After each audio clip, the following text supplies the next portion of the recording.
Despite living in an age where our financial affairs are ever more front of mind, the majority of people in the UK still don't have a will.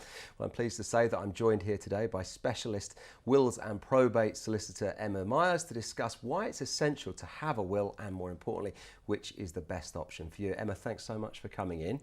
First up, a will is something that we should all have, but what happens if we don't have one?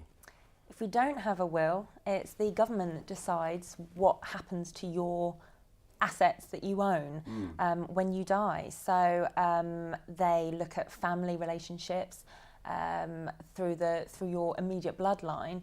It doesn't recognise fiancés, girlfriends, boyfriends, partners, friends, charities. So it's very important that your wishes are expressed in a will.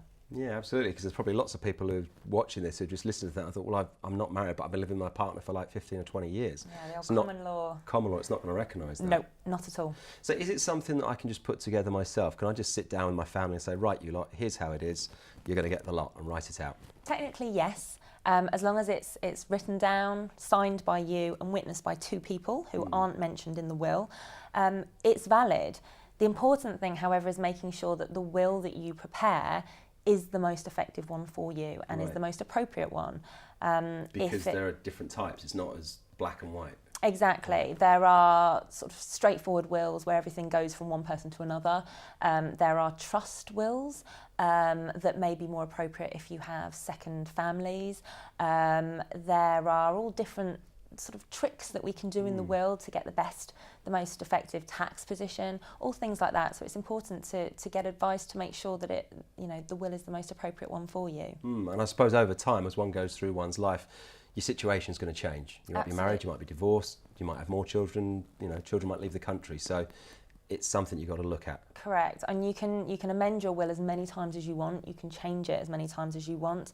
Marriage, you mentioned, that invalidates any will that you've made before you get married. So it's important that once you get married, you readdress the position of the will. Divorce doesn't, however, invalidate a will. So those key things that happen in your life, it's always worthwhile keeping in mind what your will says and whether it still accurately reflects your wishes. Good advice. Thanks ever so much, Emma. And thanks to you for joining us wherever you are. It was only a brief guide, but if you would like to learn more, just log on to allthews.saga.co.uk/legal. Goodbye.